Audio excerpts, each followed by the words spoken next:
Hello and welcome to a little bit of what's going to be a longer and a tiny bit different type of tornado outbreak short summary video. This one, like I said, going to be a little bit longer as we are looking at the Palm Sunday tornado outbreak that happened in 1965. Specifically, we are re-looking at this outbreak since I have already done a video on this outbreak. However, I was not expecting so many views on that video. It has, I think, over 1,000 at the time, which is just pretty outstanding to me. I was not expecting that at all. So I thought that wouldn't it be a better time to go ahead and redo this video just around a year later, and coincidentally around the time that this outbreak started to happen as well. As always, starting with our outbreak overview, note that in our warm sector, that is the warm sector is in a part of a low pressure system. It is after the warm front, but before the cold front. The warm front obviously providing warmer air. Highs again in the warm sector would be around the upper 70s and into the 80s, which would be the first time, or one of the first times at least, for the areas affected, ranging from Michigan to Ohio, Indiana, and Illinois, as well as a few others, that they would see above average temperatures. And with these highs being around the 80s, dew points were close to the 60s as well, both of those in Fahrenheit, of course. Note that we would have some extreme, not just overall bulk shear, which is seen here at the top middle, with over 100 knots of bulk shear from 0 kilometers all the way up to 6 kilometers up. But we would also have some pretty good directional shear for this event. We see obviously close to the surface, the wind's going one way, and then as you go up, it quickly changes to go to another way. So again, both speed and directional shear. We would also have an unusual EML. EML stands for elevated mixed layer. I'm not going to go into the complications and specifics of it here, but it is relatively important for severe weather. It was unusual in the terms that it was very strong and very pronounced around the Great Lakes region. So, our timeline is that by 11:45 Central Daylight Time, the SLES issued their first outlook. This outlook worded it that there was the risk for tornadoes on the day. And by 1400 Central Daylight Time, so 2 p.m., the first tornado forecast was issued. Note, however, well, first, that this would be equivalent to the tornado watch that we know today. But second of all is that this was only issued 15 minutes all the way up to around half an hour after tornado reports started to come in. Unlike today where watches are issued hours in advance, anywhere from 3 to 8 hours, which is very nice. This event would cause the Weather Bureau to issue a blanket tornado warning. That would be the Weather Bureau in charge of the region specifically. For much of northern Indiana, this blanket warning would also include a little bit of southern Michigan and some parts of Ohio, the northwestern parts. This was, again, the first time that this was done. The second and last time, thankfully, that this was done was for practically the same region during the 74 super outbreak. So, thank goodness that our technology has improved so we don't have to do that kind of thing again. The number of tornadoes from this outbreak, going from April 10th to the 12th, you would expect it to be a lot higher for such a notable event, but we would only have 55 tornadoes. However, a staggering 18 of them were violent, which is just under 1 in every 5, if I'm not mistaken, or a little bit over, whatever. If there was 50 tornadoes and 10 violence, it would be 1 in 5, and that would have it easy, but I don't. This event would be 40 hours long. This event would cause 226 deaths, more than 3,600 injuries, as well as 1.3 billion US dollars in damage. Quite a devastating outbreak. Please do note that, of course, I'm not going to be going over every single violence in this video. I'm just going to go over the much more notable ones, as is the term notables. Speaking of notables, would you look at that? We're starting with our first one, since that's how numbers work. Number 1 is the first one, or the last one, if you're weird and like to rank number 1 as being last. In any case, this tornado was the Lakewood to Island Lake, Illinois F4. This tornado would kill 6, cause 75 injuries, and cause $1.5 million in damage. This tornado trekked a relatively unimpressive 7.2 kilometers, but managed to be close to 800 meters wide at its widest points. This tornado would hit Crystal Lake. We just love our lake names here in Illinois, of course. As you know, we're the land of 1,000 lakes. Duh, Wisconsin or Minnesota, whichever one stole it from us, so that's very rude of them. But we like our lake names here more than they do. Sorry. In Crystal Lake, there is the Colby subdivision. This was where damage was the most extreme and most likely where this tornado was F4. Both of our damage photos here for this tornado are from the Colby subdivision. It is noted that this tornado possibly dissipated at the Fox River after striking Crystal Lake. However, whether this is a new tornado after the Fox River or not, it continued on to the small community of Burton's Bridge before dissipating as it was nearing US Route 12. Our second tornado here is easily the star of the show. This is the southwest of Wakarusa, the most Indianian or Hoosier town name ever, and I love it, to northwest of Middlebury, Indiana, F4. Note that all of our notables will be F4. This tornado caused 31 deaths as well as over 250 injuries. I managed not to find a dollars in damage amount, whether I just didn't look hard enough or I completely missed it. I probably just missed it. But in any case, this tornado had a path of around 34 kilometers long. Note that this tornado first struck the town of Wakarusa and then proceeded to absolutely devastate Midway, Indiana.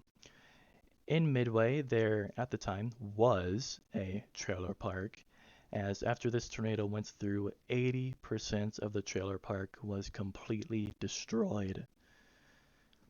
Trailer parks are, as you know, or if you don't know or if you do, they are pretty dense, as in there's just a lot of them there, as trailers are pretty compact little things, nice little living spaces, but of course not safe for a tornado, but that's not any of these people's faults, you know. This tornado would of course move on past Midway and go to Middlebury, Indiana, where it would soon dissipate after, but before dissipating it would even sweep completely some Middlebury homes. An airplane wing from Goshen Airport, I believe it's just a regional airport, although don't take my word for that, was found 56 kilometers away. That's right, an airplane wing was found over 50 kilometers away from the airplane that the wing is supposed to be attached to.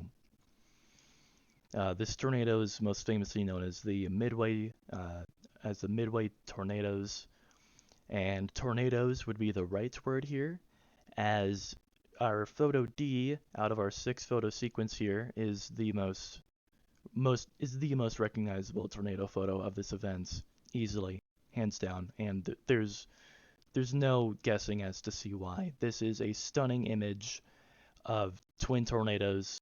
This was not actually a case of twin funnels, as was suspected.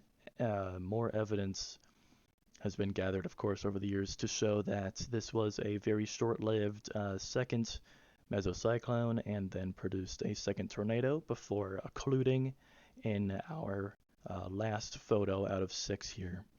So that's pretty interesting stuff. Before we go on, I do want to mention that our photo A at 0 seconds is how the tornado looked like for much of its life before striking Midway, which is where these photos were taking place in Midway. Uh, there is a site. It's from the Wayback Machine, so I don't know how well it will work out for everyone. That has multiple photos of this tornado before Midway, and you'll see that this tornado took on the shape as it is in photo A, again, before striking Midway. So we are moving on. Enough about this tornado. Our third and fourth notables went from around Orland, Indiana, all the way to West Sumter, Michigan. Both of these tornadoes were rated F4. Combined, they caused 44 deaths, nearly 600 injuries, and a combined total of $32 million in damage. Each of these tornadoes tracked more than 120 kilometers, and our first one specifically reached up to 3.2 kilometers wide. That is a staggering 2 miles wide. That is shown here in our tornado photo in the bottom middle. For both of these tornadoes, specifically our first one, Indianian, or I guess I should say Hoosier, emergency services were unfortunately completely unable to warn Michigander residents about the approaching tornado, as phone lines and power lines, possibly to the phones as well, were severed or destroyed or damaged beyond repair. As mentioned previously, our first tornado would go on to reach 2 miles wide after striking Coldwater Lake. This first tornado would then go from 2 miles wide to a still very wide 1.6 kilometers as it struck the southern tip of Hillsdale. Lastly, this tornado notably hit Manitou Beach, Devil's Lake, and destroyed 94% of the small town of Tipton. Our second tornado would strike Manitou Beach, Devil's Lake just half an hour later. The second tornado would track a nearly identical path. This makes distinguishing the paths insanely difficult. I know certainly I would not want to try and separate those two tornado tracks, which is why they are lumped together so often. In fact, on the Wikipedia, it's just like the first and second tornadoes of Coldwater Lake. And to make matters even worse, both of these tornadoes were accompanied by downbursts and microbursts. So that's just adding to the level of difficulty for separating these tracks. Our fifth notable here went from northwest of Woodland, Indiana, all the way to east-northeast of Scott, Indiana. This F4 killed 36 and injured 321 people. This tornado tracked 60 kilometers and managed to reach around 800 meters wide at its widest point. This is our second most notable tornado from this event. This is the Dunlap F4, and most notably, this tornado would strike Woodland, but then would intensify rapidly before hitting Dunlap, and absolutely devastate not just the Sunnyside subdivision, but the Kingston Heights subdivision as well. There would be extensive damage past Dunlap all the way east to Hunters Lake, and some sources even list this tornado as being F5. Our our tornado photo down here at the bottom left is actually listed as the F5 Dunlap tornado by the same site that I was talking about earlier. I will make sure to have that be my first source so that y'all can look at all of these photos if you would like to. Most notably, of course, as well, current President Lyndon B. Johnson would go to Dunlap and survey the damage. Our sixth notable went from southeast of Middle Fork all the way to Arcana, Indiana.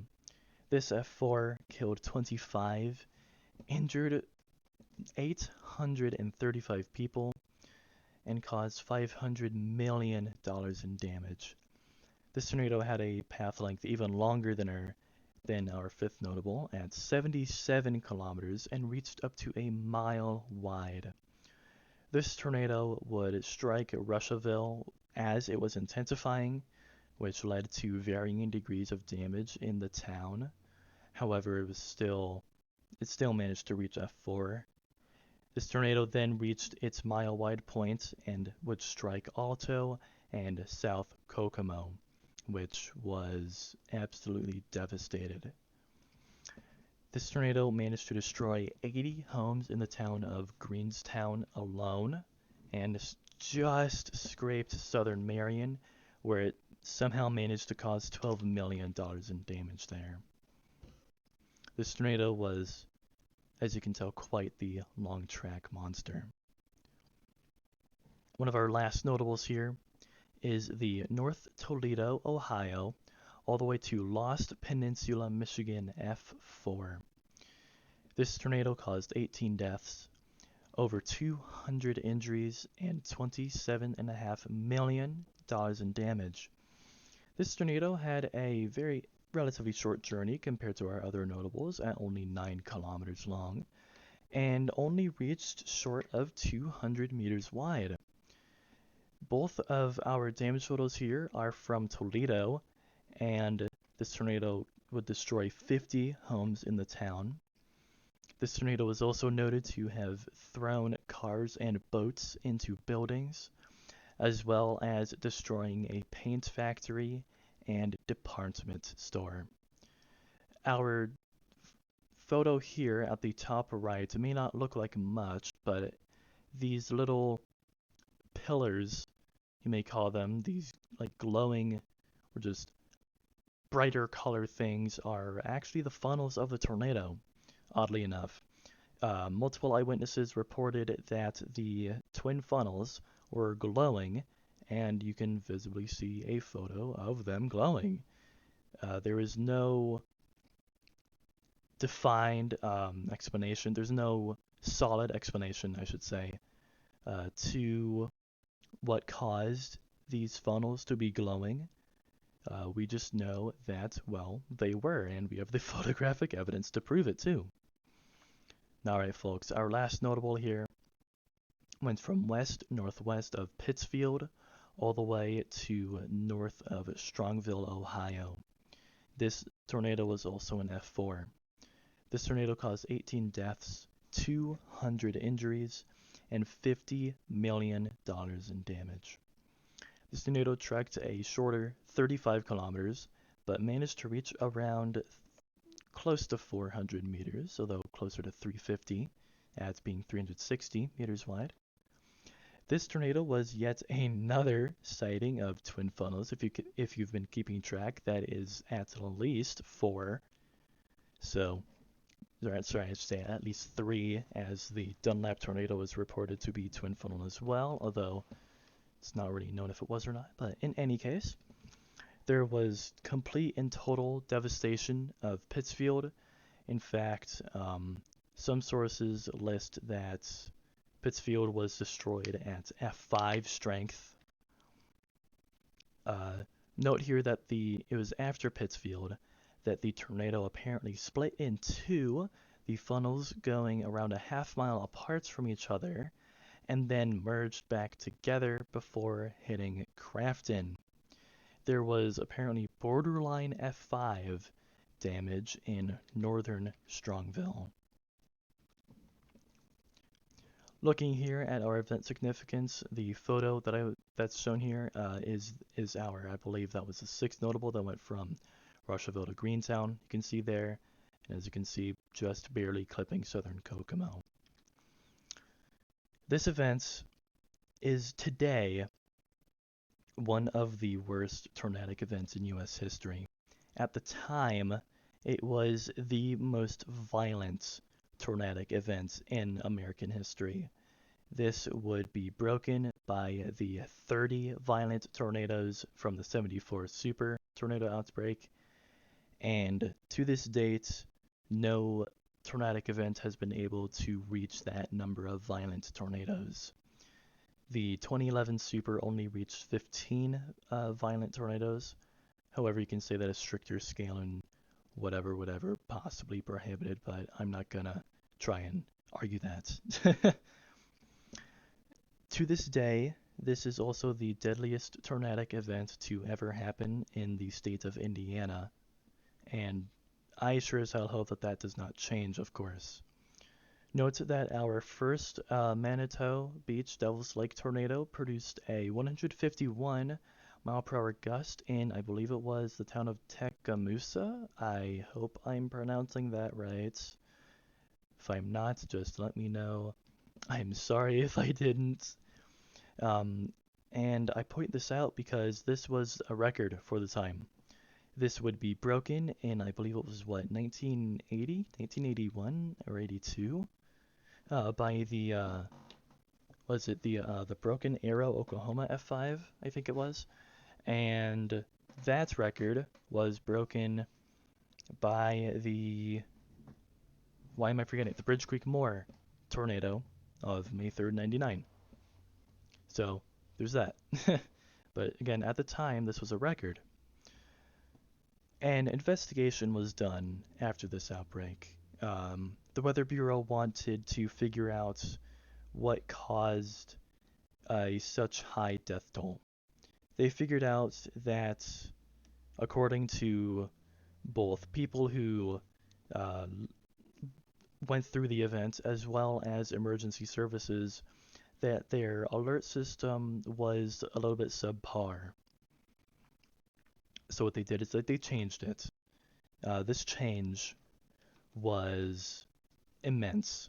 It almost completely revamps the way the system is done, and it is, to this day, the way that it is done now. Your tornado watch is issued before anything else, signifying that the ingredients are there for tornadoes to happen. There's always the possibility that they might not happen, but a tornado watch is saying that the ingredients are there. A tornado warning was then redone to, or actually just stay the same, pardon me. Nowadays, we also have the particularly dangerous situation tornado warning, which is an upgrade to the tornado warning, PDS for short. And then there's also the tornado emergency, which is separate. Is a separate upgrade. It is not necessary to go from tornado warning to PDS to emergency. You can go straight from warning to emergency. An emergency is used for a very densely populated town. Say if there was a confirmed tornado that was going towards the Chicagoan suburbs or Chicago itself. In my opinion, first of all, the tornado has to be confirmed. That would mean by a spotter confirming a tornado on the ground, or by a debris ball on radar. That's another way of confirming a tornado. So that a tornado emergency essentially has to be for a confirmed tornado. But in any case, I'm losing the point here. The point is that the alert system was changed. This investigation also by proxy, in a way, led to Skywarn, as amateur spotting received much more attention and funding after this event. This event would also lead to many communities repurposing their existing civil defense sirens for another purpose, for weather. Um, Many towns, specifically along the coasts, let's say, already had sirens. These would have most likely been air raid sirens. However, inland there wasn't necessarily a purpose for them. Um, After the Waco tornado outbreak, Texas really ramped up tornado or civil defense sirens and just where they were placed. And a few other events after this would see that as well. So nationwide, there should at least be at least one civil defense siren in nearly every single town in the United States. There probably isn't, but at least for the larger towns, there definitely should be. But again, I'm losing my point. My point is that instead of only being used for, say, a nuclear threat or an actual air raid, these sirens could be sounded still for the purpose of civil defense, but instead to warn people of dangerous weather, most likely tornadoes. This goes hand in hand with the new alert system, with the way that tornado warnings were slightly changed, as tornado warnings are now a polygon and still are to this day, with the rotation centered in the center line of the polygon.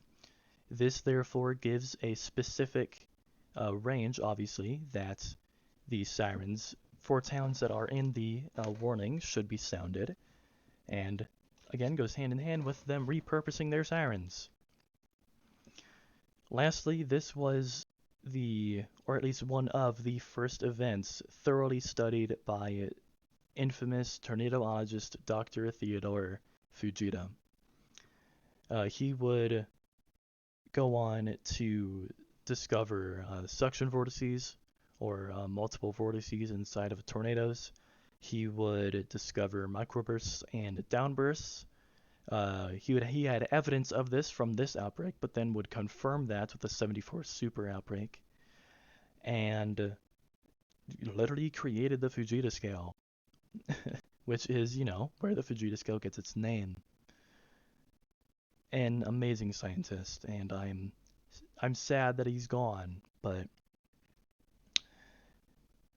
that is all, folks, that I have for this event. A new look at the Palm Sunday tornado outbreak that went from April 10th to April 12th of 1965.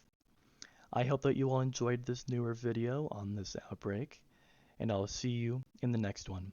Thank you all so much for watching.